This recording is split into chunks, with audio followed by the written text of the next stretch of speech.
Plagued with issues on and off the field, Manchester United has been suffering for the last decade since Alex Ferguson's departure. After an especially traumatic season, we'll hopefully rebuild the club back to its former glory using realistic signings and bold tactics. This is the Manchester United career mode. We kicked off the career mode in April, at a point of the season where there was many important games coming up and we really needed some of the injured players back soon. Our first match was against Man City in the big derby. It's probably one of the worst quality derbies you might come across in the last decade, especially as neither team had much to play for. Nevertheless, City started by hitting us with some strong set pieces, followed by Guardiola's first goal, following another corner, as De Bruyne swinging the ball nicely, and Guardiola put into the corner, which Onana couldn't stop in the end. Just before half-time, Onana's mistake almost made it 2-0, as he tried to play the ball out to Dorgu, which didn't make it, and Rico Lewis almost put the ball away. Even though our subs bench was much weaker than usual, we decided to rotate the squad near the end of the game, looking for results and difference makers. It proved to be a good decision in the end, as after the subs came on, Haaland scored soon after. It was a good finish from him, as Bruno drove up the pitch, playing it across to him, who held off the defender nicely and put it away. Once it became 1-1, the game became more end-to-end, as Malmouche almost put away a really good finish. But in the end, it was Chido Obi who made the difference.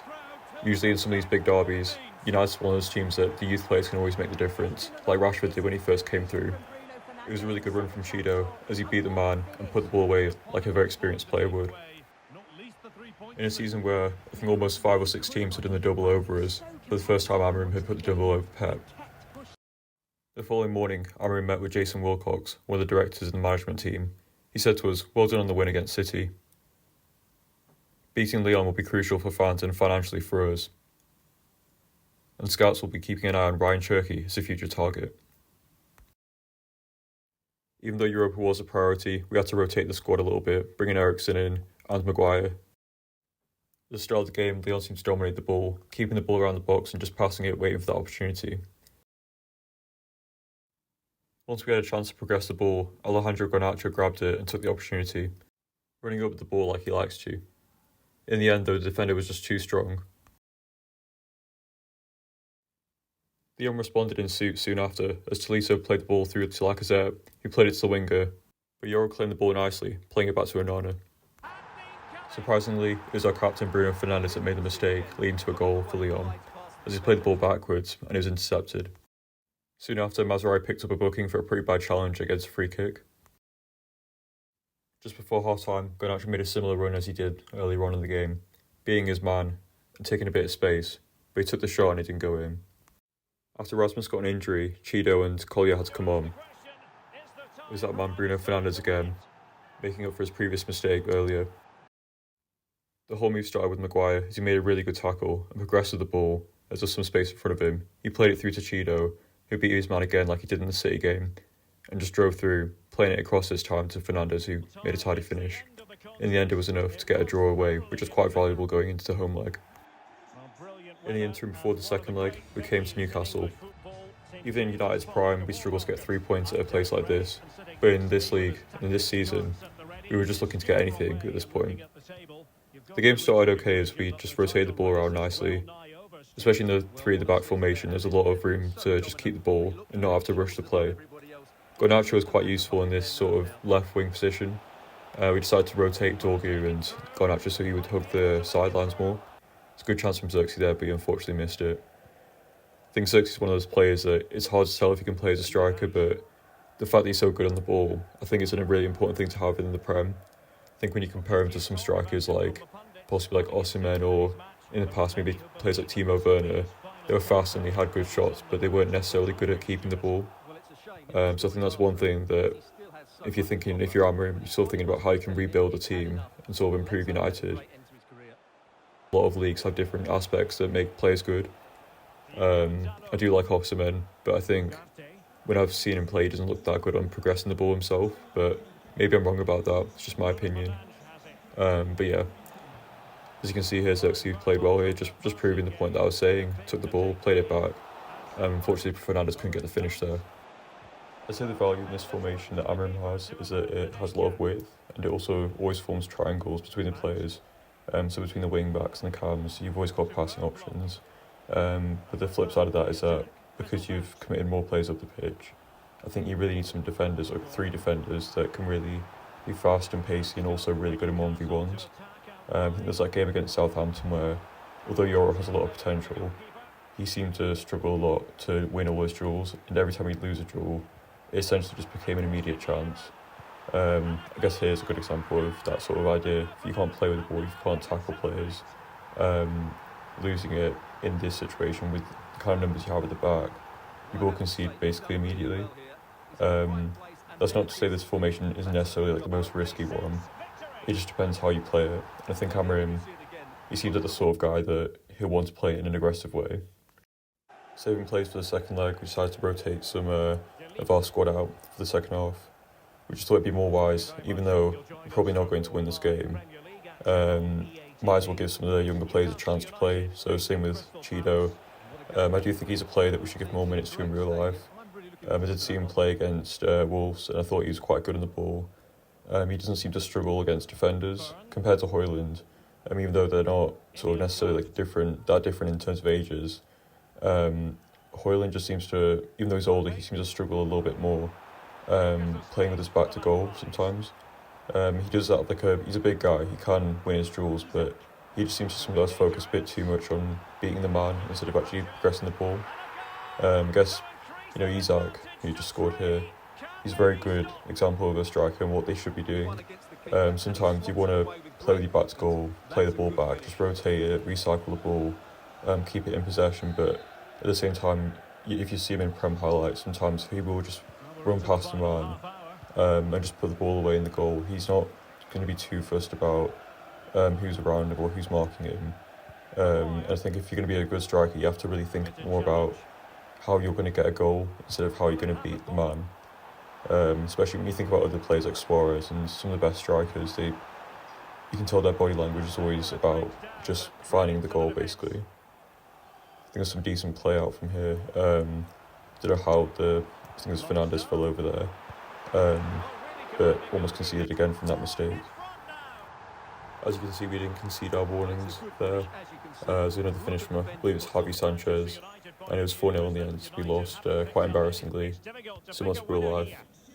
Second leg against Lyon, important fixture here. We really needed the win. Like in real life, it was this is probably the most important game of the season that we had left. Dorgy won the ball really well here off the defender, just running through like he really should do in real life, and Højlund made a good finish here. I think this was one of his first goals, I think, in his career mode since I started. He hadn't played particularly well. I felt like Cheeto was almost outplaying him in the games up until this point, at least. But yeah, good movement, good finish here. As the momentum of the game stayed in our favour, so it's to the ball nicely here, rolling it over, playing it back through the winger, who just switched it back across, and although I meant to aim for Højlund here, it was a really tiny finish from Sochi. I say that Lyon are a similar club to Manchester United at the minute. They've had to rely on a lot of younger players that didn't necessarily deserve as many minutes, or for a club of their size, probably shouldn't be in that situation where youth players are having to put in as many minutes and be relied on. But for whatever reason, I think it was at the start of the season, they were really far down the League One table. They have really struggled like us, but here's a good chance here where I'm sure I actually know this player's name that well, but it was quite a good play from around the box. They just kept the ball, found the opportunity, and it was a good finish from the winger. We decided to make some changes here, bringing on Casemiro, Mount as well, having players that I think in Europa League can bring a lot of good quality. Heaven's been really good in the Prem anyway, and although Casemiro has struggled at times in the Prem, it just seems like in Europa he just is a different player altogether. Something about the pace of maybe the games and the fixtures that come across, he is quite good. As a full-time whistle blew, United, just like in real life, had made an amazing victory, and it took us to the semi-finals of Europa, promising us a chance to hopefully get back into Champions League. Mino made his return here against Bournemouth, but in the end it was a poor start from us, as I thought it was quite a flashy and quick attack from Bournemouth, as they have done so many times this season. Evan Nelson scored, but Hoyland responded here very well, just barged his way through. He did something quite similar to this against Wolves, I think it was, just grabbed the defender and just went past, but he has struggled a lot to capitalise on the chances he creates. In FIFA though, seems to be a different story. Scored his second goal, making it a brace against Bournemouth, and like I said, against Lyon he didn't seem to be able to sort of find his chances, and up until that point hadn't scored many goals, but like in that game and in Bournemouth, everything seems to have changed. We came up against Lazio in the semis, although it should be Bilbao in real life. FIFA's slightly dodgy with keeping to the realistic draws in the competitions. But it was a really poor start from us, although Hoyland did score at the start. De Ligt unfortunately got a red card for a tackle that I thought was very, very technical red. He almost tackled the attacker with his arm.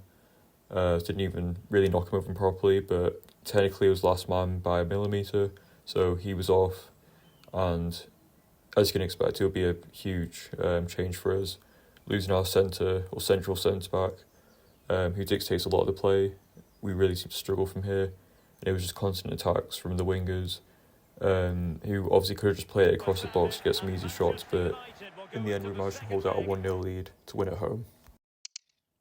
Up against Brentford, we decided to simulate the game with a much rotated side. Luckily got the win as Mazraoui scored. I believe it would be one of his first goals of the season, at least in the Prem. And coming back to the second leg at Lazio's home stadium, it's a good chance from Garnacho, but wasn't enough in the end as Zakagni, I don't really know this guy that well, but it was a good play across the box, and you could say Onana maybe could have saved it, but it was a decent finish. It's a good tackle there from our defender, but there was just too many attacks and too much movement to really be able to cope with that. Like in the Lyon game actually, Garnacho seems to be quite key in dribbling in from the wings. In real life he has struggled to sort of do that, but yeah, again, it's just something about the intensity, especially in these away games. You can understand that it might not always be the most flashy goal, but at least in Europe, United do struggle some of these away ties, especially when you think back to games like Sevilla, Spanish teams, things like that. I think Italy could have that similar effect on United. If we, obviously in real life, Lazio are out of Europa, but if we do, say, come across Athletic Bilbao, I think we will have to watch out for this effect and what it does to us and the squad and its mentality.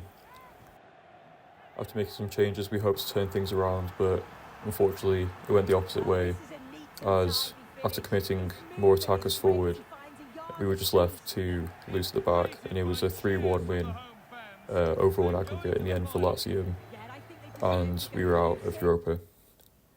With that being the end of our UCL sort of bid, at least for next season, we took things back to Chelsea. It was a game that didn't necessarily have much in it for us, but for Chelsea, I'm sure UCL was in the line for them. It was a big game, probably needed 3 points, especially at this point in the season. There probably wasn't that much room to falter.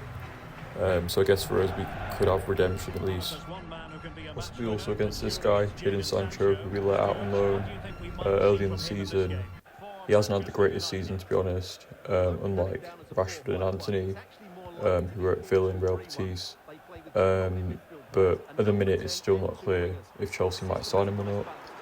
I do think he is a guy that has a lot of potential, but I'd say he's worse off than, say, Rashford or Antony in terms of the personality and the character you need to play at a big club like United. I think that's one thing that it always comes down to. It's just a combination of talent and character, and I think most of the signings we've made in the post sort of Fergie era have at least lacked one of those metrics. Whether that's something you figured out sort of a year or two after signing them, or something that just seems immediate as soon as you bring them into the club.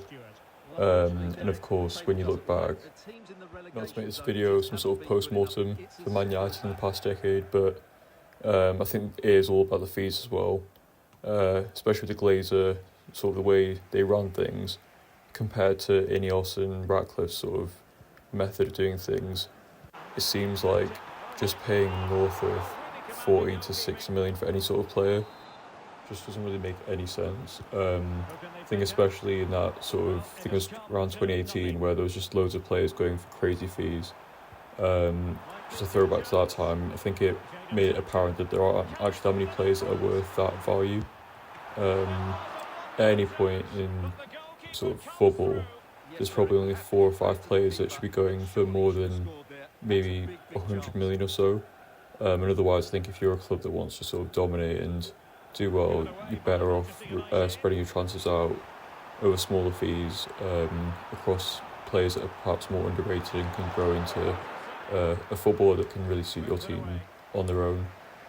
Because most of the time, every club is very different culturally, tactically, and you can't just sign a good player and expect them just to work in the system. So I think when you're looking at United, it's all about signing those players that have potential but have also shown that character and talent. And when you sort of compare it to recent rebuilds, so Arsenal and Liverpool, as being 2 examples, Liverpool signed players like Alisson and Salah and Van Dijk that they weren't the finished articles, but they showed value, they showed potential. They also didn't cost an insane amount. Maybe you could argue Van Dijk and Alisson cost a little bit more than perhaps they could have paid in the end, but I think obviously it turned out to be worth it in the end.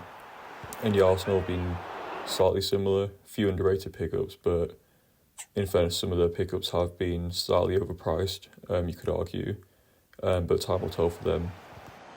Looking back at the game here, as you can see, it was quite end-to-end so far. It did seem like Chelsea had the upper hand at this point, but our defenders were defending quite well. I think the idea that we did have pacey defenders that were good in the 1v1s, like De Ligt, Mazraoui and Euro had played well all throughout the season, to be honest. Even considering that we had been quite bad overall defensively, which is a strange thing to happen, where defenders somehow can play well, but a defence can be bad.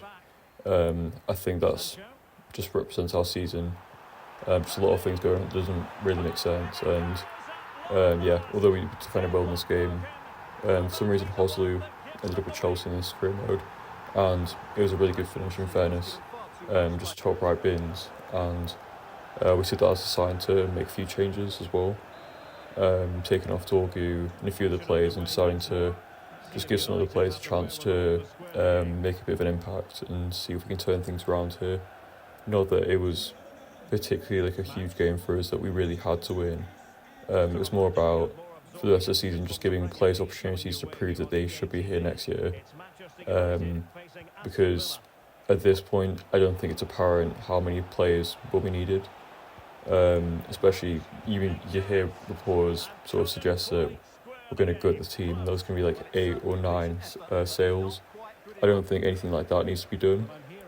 But there are plenty of players, even thinking about some of the likes of Dallo, some of the more talented players in our team, they could be sold. It's not like anyone's particularly untouchable.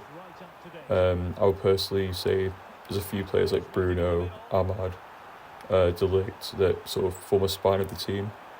But other than that, I think a lot of the players, the right offer comes in, the right replacement is available. I wouldn't sort of count anyone out. It was unfortunate here that we conceded the second goal, especially when it was probably quite preventable, but Enzo Fernandez has had a good season. It is interesting to see how him and Caicedo have sort of turned the narrative slightly, where it wasn't as people saying they were just completely rubbish at football, but there definitely were points where people would just constantly focus on how much they cost and how they just weren't worth the value that Chelsea paid for them. Which I'm not necessarily saying both of them were worth the fees they were sort of Chelsea paid for them, but they are starting to turn around things a bit. But yeah, in the end, it was a 2-0 loss to Chelsea away, which wasn't great at all, but it was progress for some of the players just to get some minutes.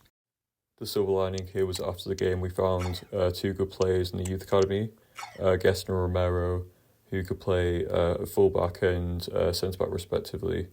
Our final game of the season was up against Villa. It was a home game, so I did feel like we could probably rotate the team a lot. It's probably a game where some of the players might be playing the last or final fixture. So Ericsson and Lindelof being two examples of that. So I decided to give some of those players just a last opportunity to sort of just play in front of the crowd. So I hope United will do in real life. I did decide to rotate and put Binder in, give Xerxes a chance to start. Played Dorgu as well, who hadn't started in most of the games this season. And yeah, same with Mino, just to get him a little bit back to fitness. It is unclear at this point.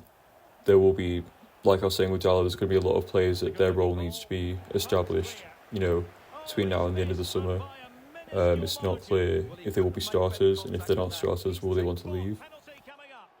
It was unlucky here. Johnny Evans got a yellow and conceded a penalty. A little bit too early in the game to be giving away tackles like that, to be honest. But yeah, his last game, I think we'll excuse him for that. But yeah, it wasn't the greatest performance. They made it 3-0 just at injury time, and wasn't enough in the end. An embarrassing loss at home, as you'd probably expect in the form we're at. And yeah, Emery shook Amorim's hand just to sort of close out what had been quite a miserable season for United, one of the worst seasons of all time for us. And yeah, just looking at the final table, we did end up climbing up to 11th, which is an improvement on where we were at when we started the career mode, and as you can expect, was the typical relegation candidates. Looking at sort of the goals tally, wasn't anything too impressive in terms of for us. Bruno Fernandes did make quite a decent run at the end to come to second, which was quite an open race in real life, so not unrealistic. And Onana came 7th for clean sheets. Looking at the goals and assists, Bruno was the main man in every metric. Garnacho did improve actually quite a fair bit. But yeah, next episode we'll be looking at bringing in some quality players and trying to improve the team significantly. I'll see you next time.